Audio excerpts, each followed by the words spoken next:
वाल्मीकि और मजबी सिख समाज ने जो लड़ाई लड़ी है जी सुप्रीम कोर्ट में, जो आरक्षण की लड़ाई हुई, उपवर्गीकरण एडिट जो किया गया है DSC OSC, जैसे हरियाणा की बात करें तो उनका कहना है कि इससे कोई लाभ होने वाला नहीं है।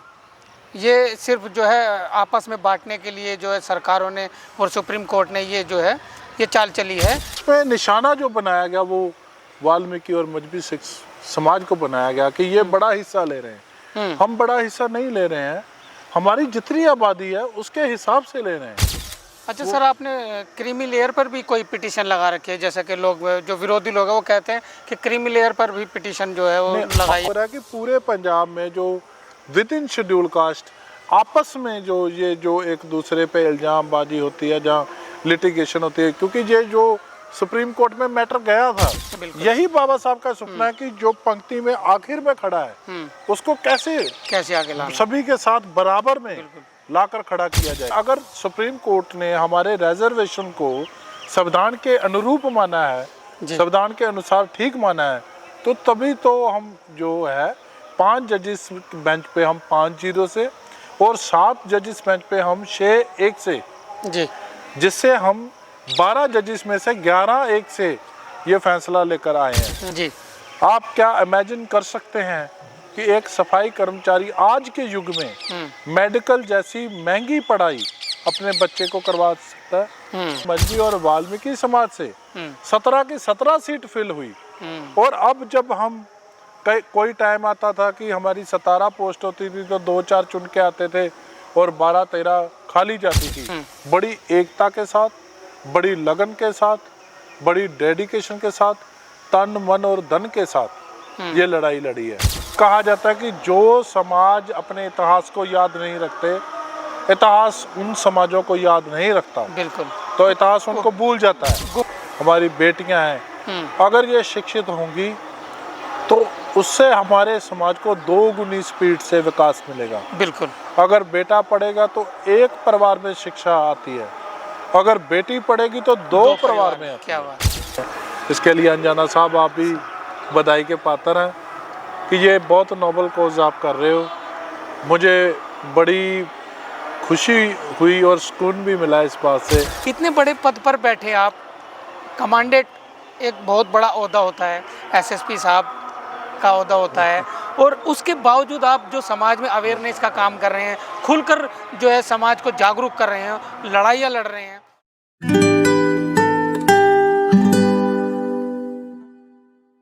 सबसे पहले जय वाल्मीकि, जय भीम, सादर प्रणाम, जय संविधान।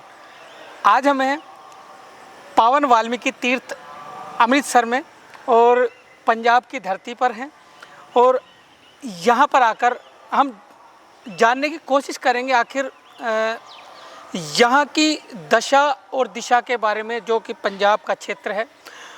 हमारे साथ में हैं कमांडेंट साहब।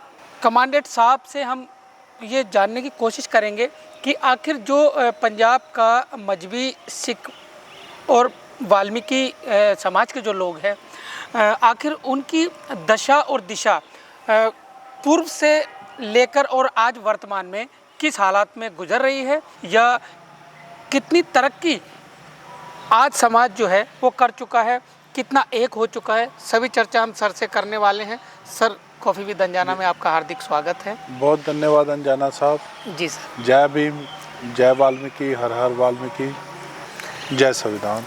सर, आज जी आपसे हम दिल्ली से आए चर्चा करने के लिए, और बड़ा आपके बारे में हमने सुना।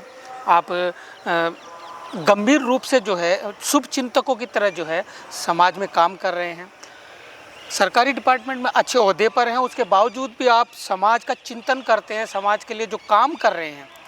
जी अंजाना साहब, मैं सबसे पहले आपको बताना चाहूँगा कि अभी हमने अपने समाज के लिए, जो हमारे बड़ों ने, हमारे से 2-3 पीढ़ी पहले हमारे बुजुर्गों ने, हमारे पूर्वजों ने जो हमारे लिए किया है, उसके मुकाबले में अभी तक हम कुछ भी नहीं कर पाए।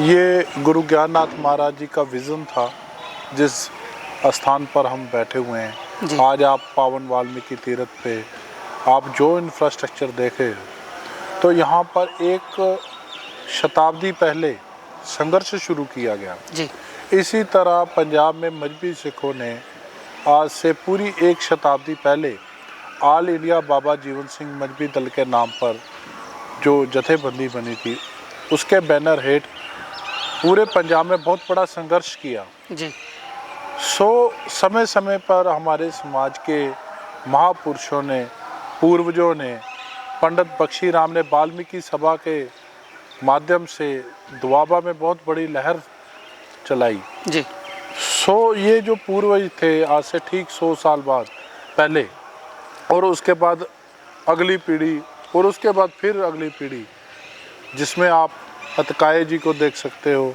रावण साहब को देख सकते हो, महाराज मलकीत नाथ जी को देख सकते हो, महाराज गिरधारी नाथ जी, उनसे पहले महाराज पूरन नाथ जी को देख सकते हो जी, और हमारे जैसे बाबा बलकार सिंह जी थे दशमेश तरना दल से, अभी बाबा मेजर सिंह जी हैं जी तरना दल से, दशमेश तरना दल से, जो इन्होंने अगुवाई की और पूरी एक शताब्दी 2-3 पीढ़ियों ने जो लड़ाई लड़ी, उसकी बदौलत आज हम लोग इस खुली हवा में अपने तीर्थ के प्रांगण में बैठकर बात करने जी के योग्य हुए हैं।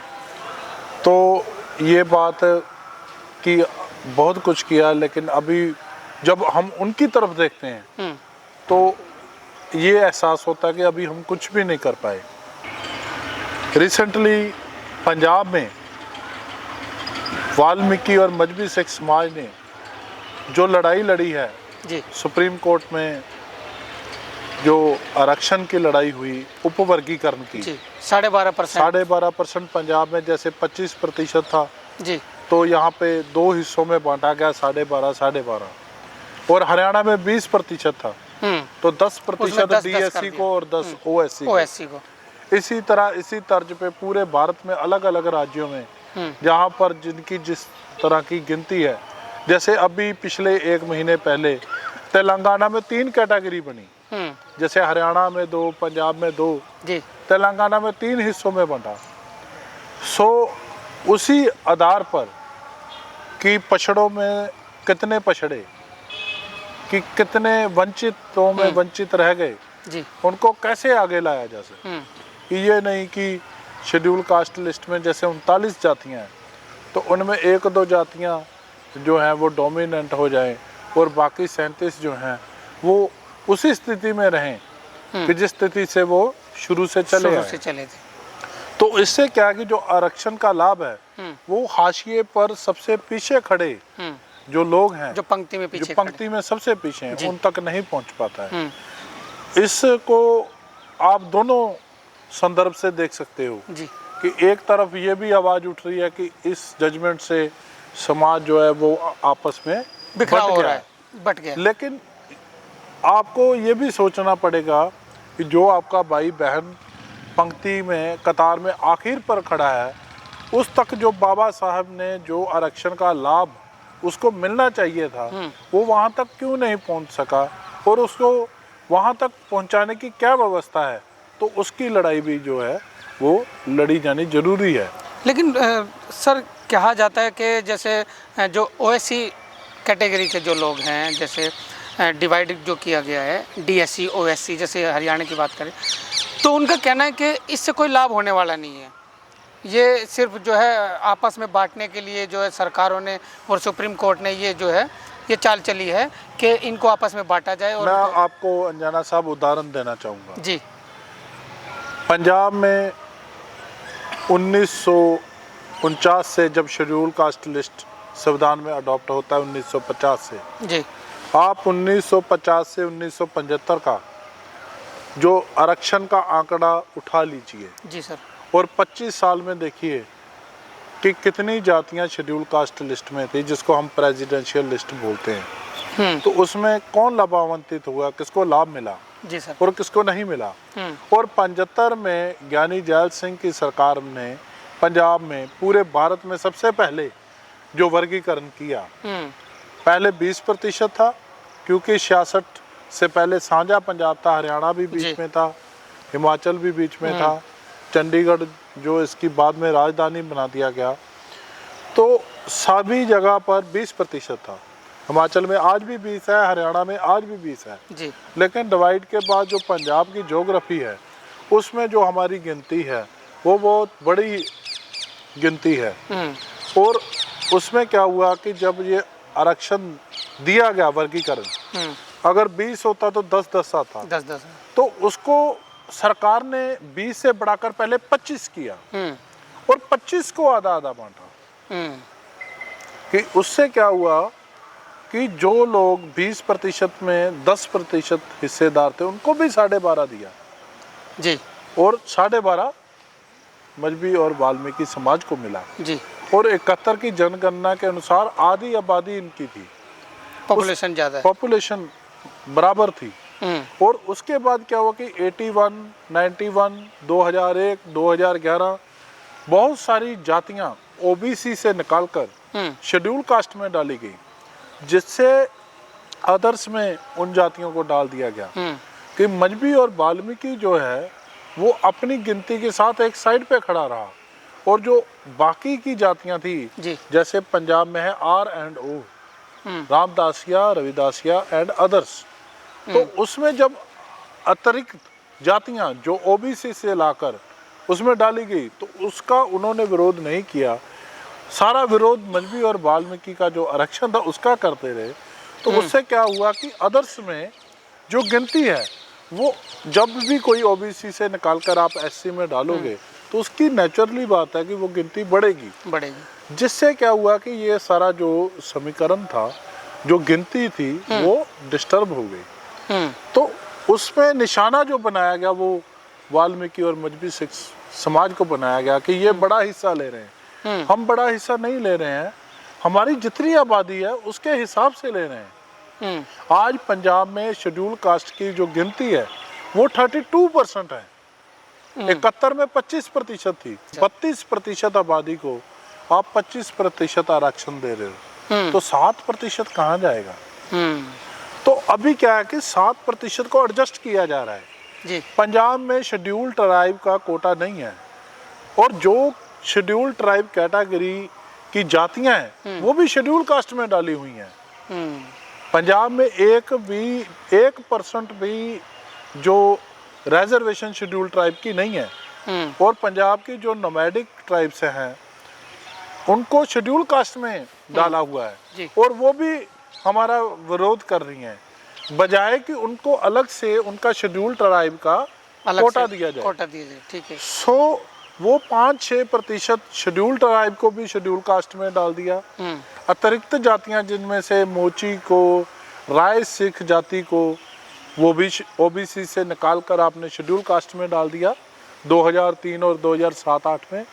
तो उससे क्या है कि शेड्यूल कास्टों की गिनती जो है वो पंजाब में लगातार बढ़ती जा रही है।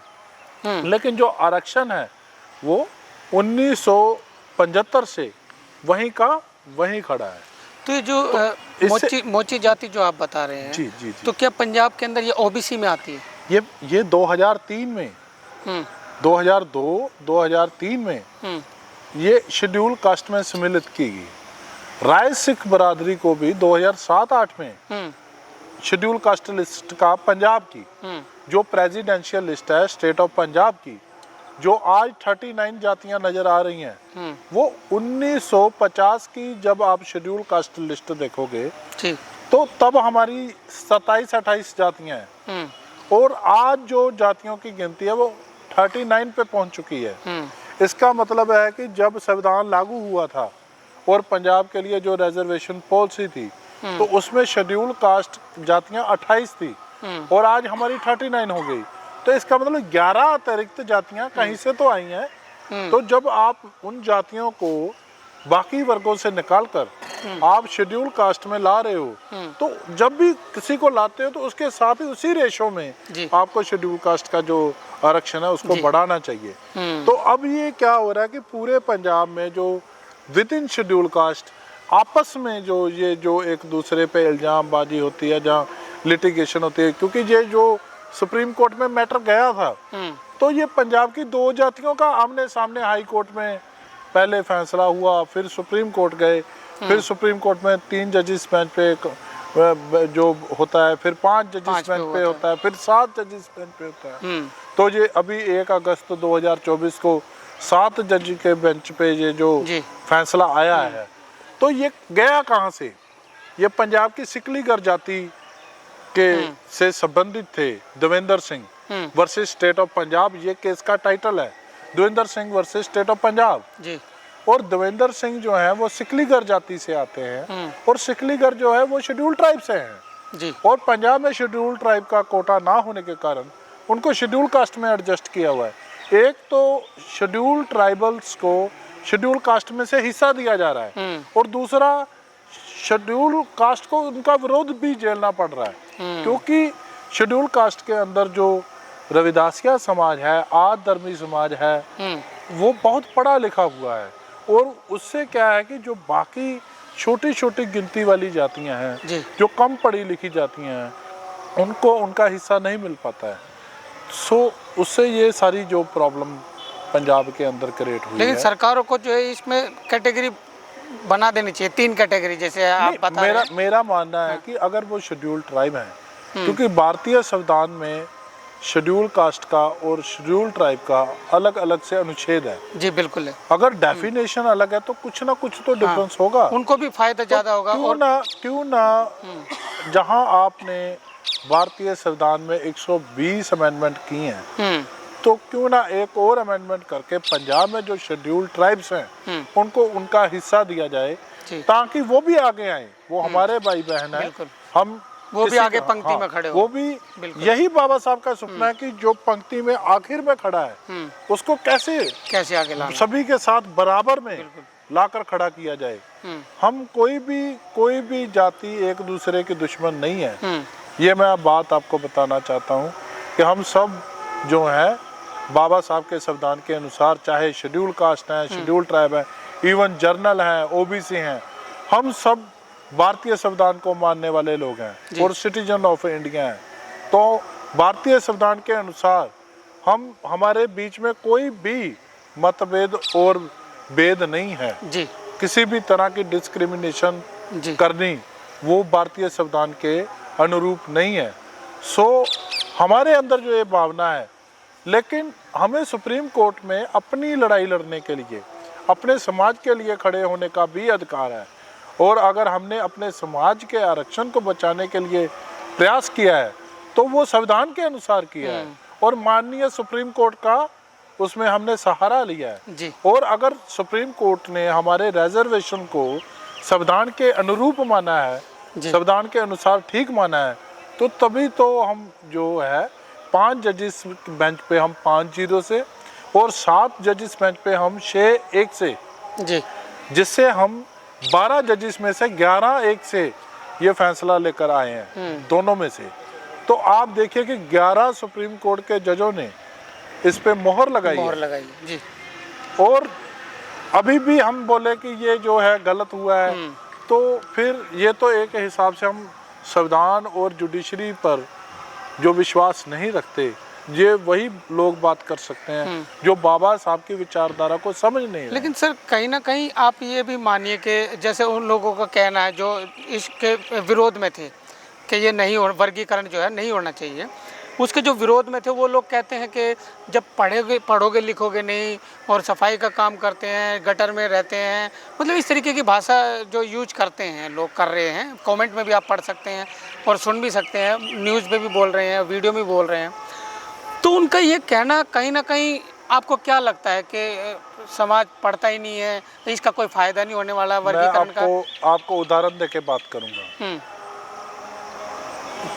जब 1971 में सेंसस हुआ तो तब जो वाल्मीकि और मजबी सिख समाज का लिटरेसी रेट क्या था, और आप 2001 का आंकड़ा उठाइए, 2011 का लिटरेसी रेट का उठाइए, और अभी तो 2021 का पेंडिंग है। तो वर्गीकरण आने के बाद हमारी पोस्टों में ग्रुप ए में, ग्रुप बी में, ग्रुप सी में जी, और दर्जा 4 में तो हम शुरू से ही पूरे थे। तो दर्जा 4 में तो हमारी गिनती थी, लेकिन दर्जा 1, 2, 3 में हमारी गिनती नहीं थी। जी। क्योंकि दर्जा 4 का काम करने के लिए हम फेवरेट जाती हैं 4th क्लास में, 4th क्लास में, चाहे सफाई कर्मचारी का काम चाहे हो, पीएन हो, चाहे पीएन का काम हो, उस काम में हमारी जो गिनती शुरू से पूरी रही। लेकिन दर्जा 1, दर्जा 2 और दर्जा 3 जहाँ पर हमारा सोशल और इकोनॉमिक स्टेटस ऊपर को आएगा, जिससे हम अपने बच्चों को अच्छी पोस्टों पर, जी आप क्या इमेजिन कर सकते हैं कि एक सफाई कर्मचारी आज के युग में मेडिकल जैसी महंगी पढ़ाई अपने बच्चे को करवा सकता है? आप किसी भी प्राइवेट और सरकारी इंस्टीट्यूट में जहां लाखों रुपए की जो फीस है वो अदा नहीं कर सकते। अगर हमारे में दर्जा 1, दर्जा 2 अधिकारी आए तो उन्होंने अपने बच्चों को डॉक्टर और इंजीनियर बनाया, जिनकी वजह से उनके बच्चे डॉक्टर और इंजीनियर की जो पोस्टें हमारी कई दहाकों से खाली जा रही थी उनको भरने में सक्षम हुए। और ये पहली बार पंजाब के इतिहास में हुआ कि पंजाब पब्लिक सर्विस कमीशन ने 34 पोस्ट जो शेड्यूल कास्ट की निकाली, जिसमें 17 M&B और 17 R&O से आई। और ये पहली बार इतिहास में हुआ कि मजबी और वाल्मीकि समाज से 17 की 17 सीट फिल हुई। और अब जब हम कोई टाइम आता था कि हमारी 17 पोस्ट होती थी तो 2-4 चुन के आते थे और 12-13 खाली जाती थी। आज हमारा जो पूल है वो पूरी तरह से भर रहा है। और अब मेरिट जो है वो मेरिट भी क्लोज होती जा रही है। पहले क्या था कि दूसरे समाज के लोग 80% ले रहे थे, हम 40% ले रहे थे। दूसरे समाज के 85 लेने लगे, हम 60 पे आए। दूसरे वाले 88 पे गए, हम 70 पे आए। दूसरे वाले 90 पे पहुंचे। ग्रोथ बढ़ रही है। जो आगे बढ़ रहे हैं, जो इसका लाभ आगे बढ़ रहा है, मेरिट का जो डिफरेंस है वो कम होता जा रहा है। और जब मेरिट बराबर आ जाएगी तो फिर ये इस वर्गीकरण का चाहे हो चाहे ना हो फिर उसका ज्यादा प्रभाव नहीं रहेगा। लेकिन ये तब तक रहनी चाहिए जब तक हमें समान मौके नहीं मिलते। इक्वल अपॉर्चुनिटी जो है हमारे बच्चों को जब तक नहीं मिलती, जब तक हमारा समाज जो पायदान पे आखिरी पायदान पे खड़ा है, जो कतार में सबसे पीछे खड़ा है, उसको समान मौका देकर बराबर खड़ा ना कर दिया जाए। कि जब तक हमारा बराबर खड़ा होकर फिर दोनों के बच्चे को कंपटीशन करा लो, तो आप करवा के देख लो, जब मेरिट सेम होगी तो फिर this is the social justice. ये बाबा साहब का सपना है। और यही आरक्षण का जो मूलभूत जो उसका डॉक्ट्राइन है कि सभी को बराबर मौका देना। कि ये कोई मतलब कि हम कोई ये रिजर्वेशन को इस तरह से ना ले कि हम एक कम मेरिट वाले को वहाँ बिठा दिया, जो ज़्यादा नंबर वाले को निकाल दिया, ऐसा नहीं है। उसको कई शताब्दियों से वो शोषित है, वो प्रताड़ित है, उसको मौका नहीं मिला है। आप यहाँ बैठे हो, यहाँ से कुछ ही दूरी पर बॉर्डर है, इंटरनेशनल बॉर्डर है, और वहाँ के ऊपर बैठे हुए जो गांव हैं, उन गांवों में आज भी मूलभूत सुविधाएं नहीं है। वहाँ के बच्चों को मेडिकल की, इंजीनियरिंग की शिक्षा लेने के लिए 40-50 किलोमीटर दूर शहर आना पड़ता है। वो रोज बस पे चढ़ के आता है, बस पे वापस जाता है। तो जो शहर में बैठा हुआ है तो वो वहाँ से उठकर ही शहर से कॉलेज पे जाता है, और वो वहाँ कोचिंग भी लेता है। बिल्कुल। और वो उस समय में केवल ट्रैवल करता है, तो उसके बराबर वो कंपटीशन नहीं दे सकता। इसलिए उसको जब तक उसके पास पूरी मूलभूत सुविधाएं ना हो तब तक जो है हम इसको एक दूसरे के साथ कंपैरिजन नहीं कर सकते। अच्छा सर, आप जब सुप्रीम कोर्ट जाते थे, जैसे जी, कौन कौन सी परिस्थिति आपके सामने आई, किस तरीके की? सुप्रीम कोर्ट में जब हम जाते थे तो हमारे साथ पंजाब की जितनी भी हमारी संस्थाएं थी, ये इस लड़ाई में पंजाब की सभी संस्थाओं ने और उनके अगुवाई करने वाले आगुओं ने सभी ने मिलकर, इसमें हम किसी एक संस्था का नाम नहीं ले सकते जी, क्योंकि ये सारे समाज की लड़ाई थी। और सारे समाज ने मिलजुल कर बड़ी एकता के साथ, बड़ी लगन के साथ, बड़ी डेडिकेशन के साथ, तन मन और धन के साथ ये लड़ाई लड़ी है। और मुझे इस बात का गर्व है कि हमारे समाज ने मेरे जब से मैंने होश संभाली है, ये लड़ाई में किसी एक भी संस्था ने किसी का एक दूसरे का विरोध नहीं किया। और जब ये हमारे लिए एक उदाहरण भी है कि अगर हम सब इकट्ठे होकर मिलजुल कर अपनी कोई भी लड़ाई लड़ेंगे तो उसमें हमें जीत मिलनी है जी। और ये भगवान वाल्मीकि महाराज की कृपा से, बाबा जीवन सिंह जी की कृपा से उसमें जीत मिलनी ही मिलनी है। और देखिए, हम 5 जजेस बेंच पे भी जीत कर आए और 7 जजेस बेंच पर भी जीत के आए। तो देखिए कि ये पंजाब की एक उदाहरण है पूरे भारत के वाल्मीकि समाज के लिए भी जी। कि आज हरियाणा वाले भी अपने हक को लेने में कामयाब हुए हैं, कर्नाटका वाले भी कोशिश कर रहे हैं, दिल्ली वाले भी कोशिश कर रहे हैं, तेलंगाना में भी ऐसा हुआ है जी। तो अब ये जो बात है। अच्छा सर, आपने क्रीमी लेयर पर भी कोई पिटीशन लगा रखी है? जैसे कि लोग जो विरोधी लोग हैं वो कहते हैं कि क्रीमी लेयर पर भी पिटीशन जो है वो लगाई है। हमारी तरफ से कोई ऐसी पिटीशन नहीं लगाई गई। सिर्फ आपका डीएससी का ये मुद्दा था आरक्षण का? नहीं, जो क्रीमी लेयर है, क्रीमी लेयर पे हमने उस क्रीमी लेयर को लागू करने की जब बात होती है तो हम उसके विरोध में हैं। आप उसके विरोध में? हम उसके विरोध में क्योंकि जब तक समान मौके नहीं मिलते, हम ये बात बड़ी क्लियर कर चुके हैं और इस पर हमने अपने जो पूरे समाज पे, सर्व समाज की, इसमें उपवर्गीकरण से भी ऊपर उठकर शेड्यूल कास्ट में जितनी जातियां हैं, क्योंकि क्रीमी लेयर का जो कंसेप्ट है वो तब तक लागू नहीं होना चाहिए जब तक सभी को समान मौका नहीं मिलता। आप एक कैटेगरी का जो 90 किलो का पहलवान है तो उसके साथ 65 किलो के पहलवान को आपस में नहीं बढ़ा सकते, तो उसको बढ़ाने के लिए दोनों को सेम वजन का चाहिए जी। तो इसी तरह जब तक भारत के हर एक गांव में जो हमारा दलित समाज, शेड्यूल कास्ट समाज को आप मूलभूत सुविधाएं नहीं देते, अच्छा स्कूल नहीं देते, अच्छा कॉलेज और इंस्टीट्यूट नहीं देते और उसको समान मौका नहीं देते, तब तक ये जो बात करनी है वो फेयर नहीं है। तो हम चाहते हैं कि ये होना चाहिए, लेकिन ये तब हो जब सभी को समान मौके दे दिए जाए। बिल्कुल।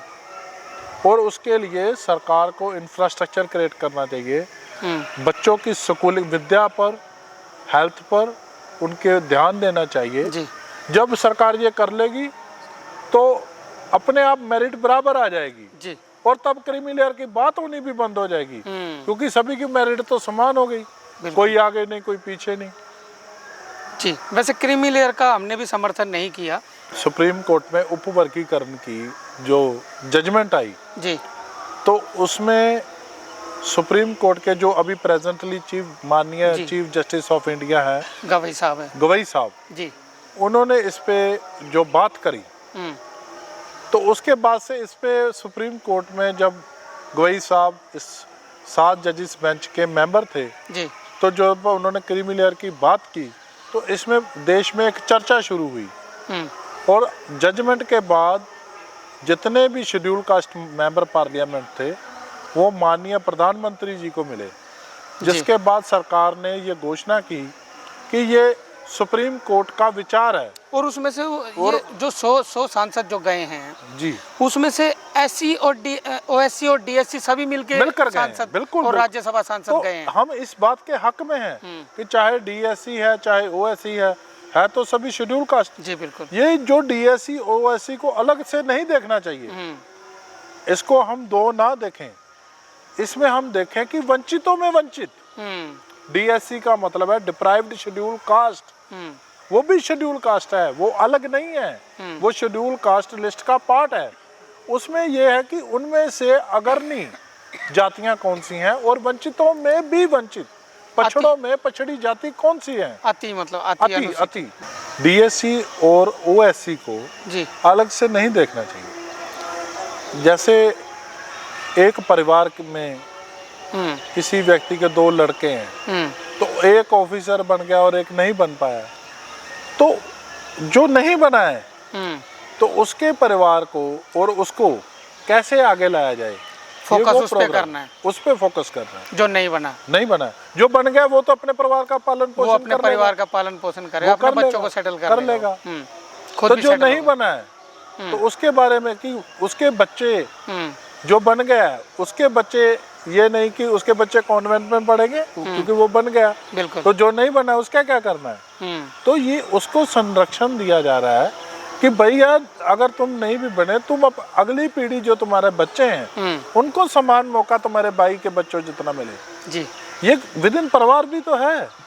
तो ये सब, ये फिर इक्वल अपॉर्चुनिटी पे बात आ जाती है कि हमें सभी को समान मौके देने होंगे। जब सभी को समान मौके मिलेंगे तो फिर जो ये जितनी भी बातें चल रही हैं कि ये क्रीमी लेयर आरक्षण, तो इस पे डिबेट होना भी बंद हो जाएगी। और ये बाबा साहब का सपना था कि जितने भी पंक्ति में खड़े लोग हैं उन सभी को इक्वल अपॉर्चुनिटी दी जाए, उन सभी को जस्टिस दिया जाए, सोशल जस्टिस दिया जाए, उनको सभी को जो एक समान किसी भी तरह से उनके किसी भी तरह का, चाहे रंग के आधार पर, चाहे लिंग के आधार पर, चाहे जाति के आधार पर, चाहे जन्म के आधार पर, उनके साथ किसी भी तरह का भेदभाव ना किया जाए। देखिए, मैं टेक्निकल बात पे ही विश्वास रखता हूँ जी। पहली बात तो आरक्षण कहाँ है? आरक्षण केवल सरकारी पदों पर है, गैर सरकारी प्राइवेट पदों पर आरक्षण नहीं है। आज भारत में जब 1950 में संविधान लागू हुआ जी, तो भारत की आबादी थी 40 करोड़ और आज भारत की आबादी हो चुकी है 140 करोड़। और जो पद थे उस रेशो में बड़े नहीं है, सरकारी पद जो है उस रेशो में बड़े नहीं है। उल्टा क्या हुआ है कि सरकारी पदों में कमी आई है कि जब से भारत में लिबरलाइजेशन, प्राइवेटाइजेशन, ग्लोबलाइजेशन, जिसको हम LPG पॉलिसी बोलते हैं, तो सरकारी पदों में जो आउटसोर्सिंग की व्यवस्था, जो कॉन्ट्रैक्ट बेसिस पोस्टों की व्यवस्था और जो ठेका आधारित जो प्रथा चली है, तो उसमें अच्छी तरह से आरक्षण को फॉलो नहीं किया जा सकता। आपने आज से 1 साल पहले जो दिल्ली यूनिवर्सिटी का रोस्टर आया था भर्ती को लेकर, उसका आंदोलन भी देखा होगा। बिल्कुल, वो भी किया। तो देखिए कि 130 पोस्टें भरी जा रही हैं, तो उसमें देखिए कितनी पोस्टें आरक्षित हैं। तो आरक्षण को डिफरेंट तरीकों से जो कम कर दिया गया है। तो पहली बात तो ये कि जितना आरक्षित पद SC, ST, OBC को मिलना था, कि आप देखिए कि 8 करोड़ नौकरियां हैं भारत में जो सर्विस सेक्टर में, तो 8 करोड़ में से केवल 2 करोड़ जो है वो पब्लिक सेक्टर में है और 6 करोड़ वो है प्राइवेट सेक्टर में। और 6 करोड़ में आरक्षण नहीं है। और जो 2 करोड़ पब्लिक सेक्टर में है उसमें से 44% 88 लाख पोस्ट खाली पड़ी है। और जो बची हुई है उसमें आधी पोस्ट जो है वो ठेका आधारित PPP मॉडल पे, पब्लिक प्राइवेट पार्टनरशिप मॉडल पर, और जो ये आउटसोर्सिंग के थ्रू जो की जा रही हैं। तो अगर पोस्टें बचेंगी, जब पोस्टें भरी जाएंगी तो तभी तो उसी रेशो में आरक्षण मिलेगा जी। तो आपकी जो 2 करोड़ सरकारी नौकरियां हैं स्टेट और यूनियन में मिलाकर जी, तो उसमें आरक्षण जो है वो 50% पोस्ट के बीच में घूम रहा है कि 2 करोड़ में से 1 करोड़ में ही आप आरक्षण ले रहे हो, और 1 करोड़ में भी आपके बीच में जो पॉलिसीज आ गई हैं जी, कॉन्ट्रैक्ट की, PPP मॉडल की, पब्लिक प्राइवेट पार्टनरशिप की, तो उससे क्या है कि जो आरक्षण का लाभ आपको 100 में से 25 पोस्ट पे मिलना है, पहले वो 12.5 तक आता है, फिर 12.5 से 5-6% तक सीमित हो जाता है।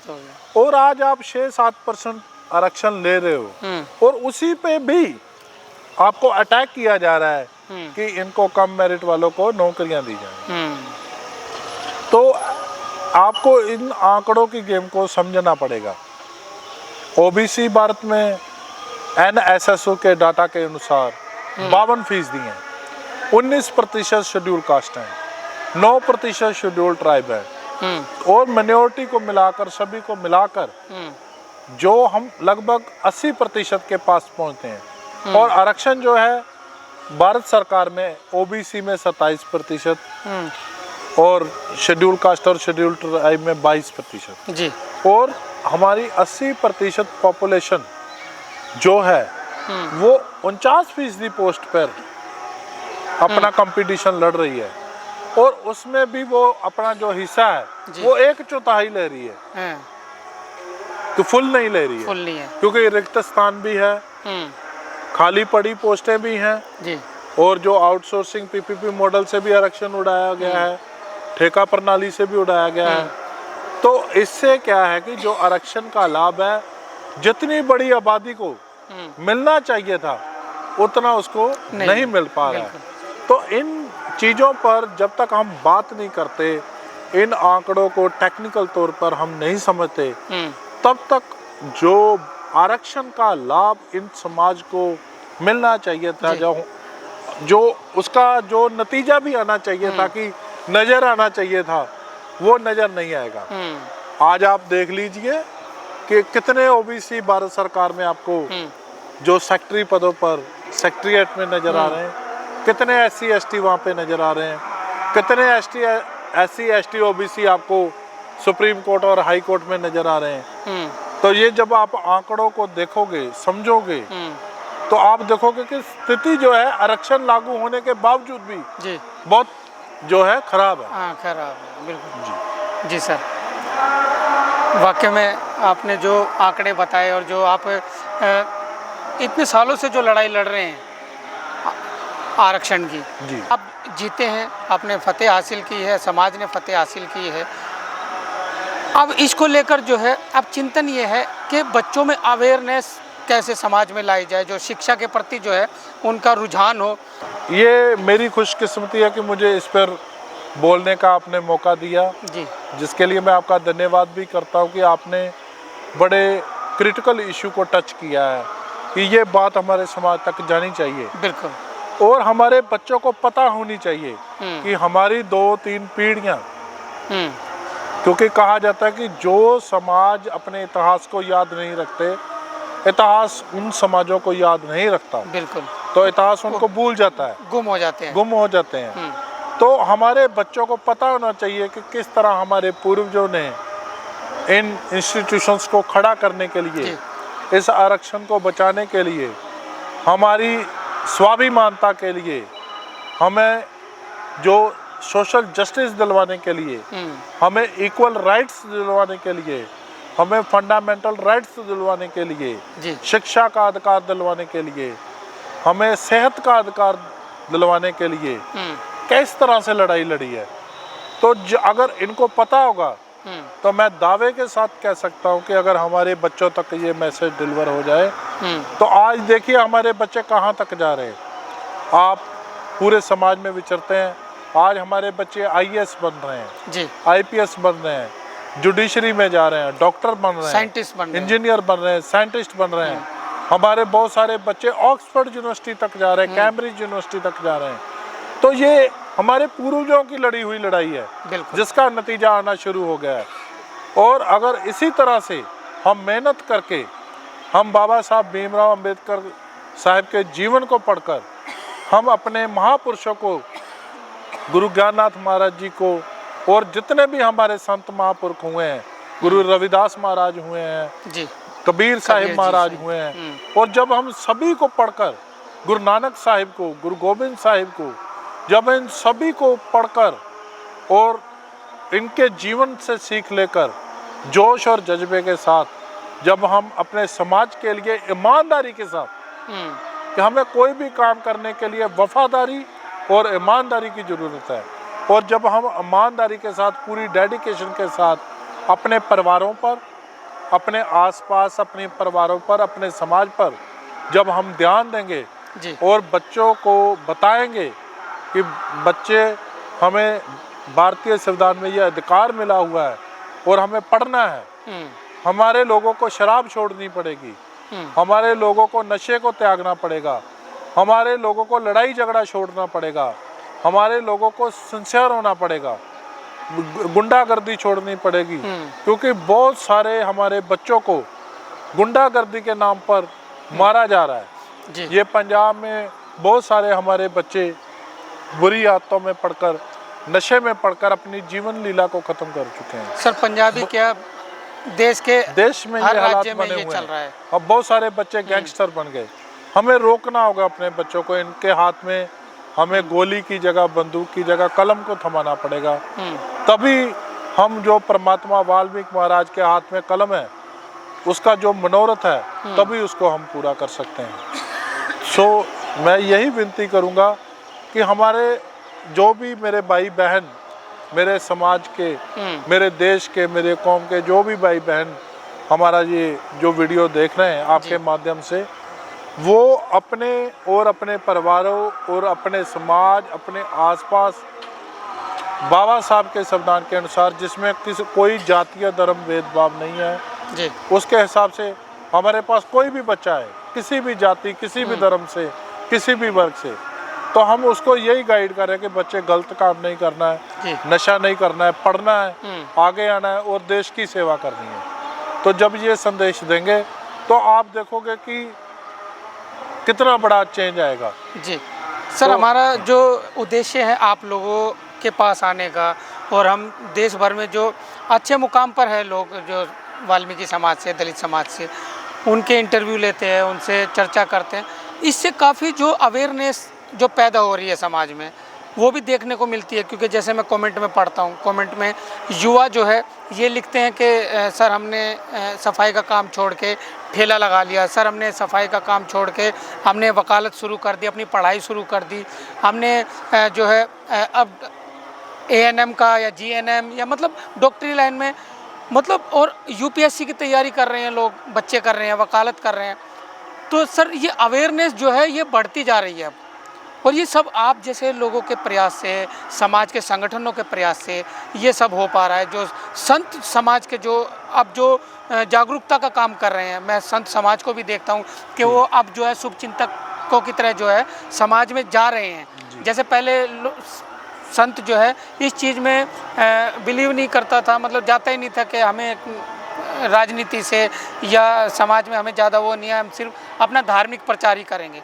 लेकिन आज ये हालात पैदा हो गए हैं, आज ये ज़रूरत भी आ पड़ी है कि संत जो है वो अब अपने प्रोग्राम में, अपने प्रवचनों के द्वारा वो अवेयरनेस का काम कर रहे हैं, बच्चों को पढ़ने के लिए हमारे पंजाब में धर्मगुरु दर्शन रतनावन जी शिक्षा शिविर करवा रहे हैं। जी बिल्कुल, सेमिनार हर साल शिक्षा शिविर हो रहा है, साल में कई बार भी हो जाते हैं। हाँ, उसमें सबसे बड़ी भागीदारी जो हमारी बेटियों की है, बिल्कुल बड़ी गिनती में, और बहुत सारी बेटियों ने कामयाबी भी हासिल करी है जी। और यही एक क्रांति है कि शिक्षा की जो क्रांति का जन्म हो चुका है। और आप देखिए कि हमारा समाज की जो आधी आबादी है, कल भी हम बात कर रहे थे कि कैसे महात्मा ज्योतिबा फूले और सावित्रीबाई फूले ने औरतों की शिक्षा की वकालत की। तो अगर हमारे समाज की आधी आबादी, जो हमारी बहनें हैं, हमारी माएँ हैं, हमारी बेटियां हैं, अगर ये शिक्षित होंगी तो उससे हमारे समाज को 2 गुनी स्पीड से विकास मिलेगा। बिल्कुल, अगर बेटा पढ़ेगा तो एक परिवार में शिक्षा आती है, अगर बेटी पढ़ेगी तो 2 परिवार में आती है। बात। तो इससे हमारे जो समाज की जो सबसे छोटी इकाई है परिवार, जब हमारे परिवार में पढ़ी लिखी बेटियां होंगी, पढ़ी लिखी बहुएं होंगी, तो आप देखिए कि हमारा समाज जो है वो दिन दुगनी रात चौगनी तरक्की करेगा। और ये जो समस्या की जड़ है उस पे हमारे धर्मगुरुओं ने प्रहार किया है और वो शिक्षा शिविर करवा रहे हैं।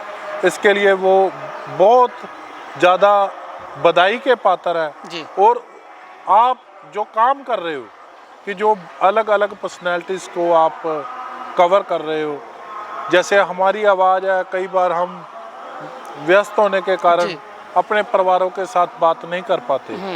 और जो हमारे, क्योंकि भारत एक बहुत बड़ा विशाल देश है जी और हमारे समाज की गिनती बहुत बड़ी है जी बिल्कुल। और हमारी जो पहुंच है वो हर एक व्यक्ति तक नहीं हो पाती। तो आपके माध्यम से अगर हजारों लोगों को जो हमारी बातचीत हो रही है और हम अपने समाज पे कोई चर्चा कर रहे हैं, अगर उनको पता लगता है जी तो ये आपकी तरफ से एक बहुत बड़ा जो समाज के लिए सेवा की जा रही है, इसके लिए अंजना साहब आप भी बधाई के पात्र हैं कि ये बहुत नोबल कॉज आप कर रहे हो। मुझे बड़ी खुशी हुई और सुकून भी मिला इस बात से कि आप अपने बच्चों के भविष्य को लेकर अपने समाज में जागृति के लिए आप देश के कोने कोने में जाकर सर अपने ये समाज के आप लोगों जैसे से लोगों को ही देख के जो है ये हमें भी प्रेरणा मिली है और हम भी आप ही के पीछे पीछे जो है आप जैसे ही जो शुभ चिंतक है समाज के, उनको देख देख कर ही सीख रहे हैं, उनके मार्गदर्शन पर चलने की कोशिश कर रहे हैं और उनके पीछे पीछे ही हम चल रहे हैं सर। तो क्योंकि आप जब इतनी बड़ी जिम्मेदारी आप लोग निभा रहे हैं तो हमारा भी युवाओं का कर्तव्य बनता है कि हम लोग भी अपना प्रयास करें। तो उसी पैटर्न पे हम भी सर चल रहे हैं और आपसे चर्चा करके हमारा दिल गदगद हुआ है और हमें आशा है कि हमारे जो ऑडियंस है, हमारे जो फॉलोअर्स हैं, वो भी लोग देख रहे हैं और वो भी उनका भी जो हृदय है वो गदगद हो रहा होगा, क्योंकि इतने बड़े पद पर बैठे आप, कमांडेंट एक बहुत बड़ा ओहदा होता है, एसएसपी साहब का ओहदा होता है और उसके बावजूद आप जो समाज में अवेयरनेस का काम कर रहे हैं, खुलकर जो है समाज को जागरूक कर रहे हैं, लड़ाइयाँ लड़ रहे हैं और अपनी ड्यूटी पर भी आप इतने व्यस्त रहते हैं। आप, मैं देख रहा था कि आप मॉक ड्रिल आप करा रहे थे, कल ऑपरेशन शील्ड पे पूरा आपने ऑपरेशन किया, हम पूरा देख रहे थे आपको किस तरीके से आप एक एक सिपाही को भी कितना सम्मान देते हैं, उनसे हाथ मिलाते हैं, वो लोग ऐसे आपका सम्मान करते हैं, सैल्यूट करते हैं, लेकिन आप कितना सम्मान उनका करते हैं। एक एक व्यक्ति को मैं कल से मैं देख रहा हूँ सर, आपका हृदय बड़ा विशाल है सर और आपसे मिलकर आपने हमारी भी सर इतनी सेवा की है। तो धन्यवाद जी, धन्यवाद। आपके ये हमारा फर्ज है जी अंजना साहब। सर बड़ा अच्छा लगा और आप लोगों को भी बड़ा अच्छा लगा होगा सर की बातें सुनकर, इनके विचार सुनकर, उनके जो कहे रास्ते हैं, जो मार्गदर्शन किया है साहब ने। आप जितने युवा हैं, जो बच्चे देख रहे हैं, जो पुरुष है, जो महिलाएं हैं, जो बच्चियां हैं हमारी, जो हमारी बहनें हैं, सबको ये प्रयास करना पड़ेगा, समाज को जागरूक करना पड़ेगा और इस समाज में अवेयरनेस कितनी ज़्यादा से ज़्यादा आए और अच्छे मुकाम पर अपने समाज को, अपने बच्चे को हमें ले जाना पड़ेगा। तब लोग गर्व से कहेंगे कि ये वाल्मीकि लोग हैं, ये वाल्मीकि समाज के लोग हैं और सम्मान नज़र से तभी देखा जाएगा तो जब हमारे दिलों में खुद हमारे लिए इज्जत होगी। तो हम अपना खुद सम्मान करें, तब दूसरे हमारा और आपका सम्मान करेंगे। और साहब का मैं फिर दोबारा से धन्यवाद करता हूँ कॉफ़ी विद अंजना पे आने का। सर आपको, आपने इतना समय हमें दिया, ये हमारे लिए बड़े गर्व की बात है कि हमें साहब का इतना बड़ा समय मिला। तो चलिए इसी के साथ मैं सुनील अंजना, कॉफ़ी विद अंजना, धन्यवाद।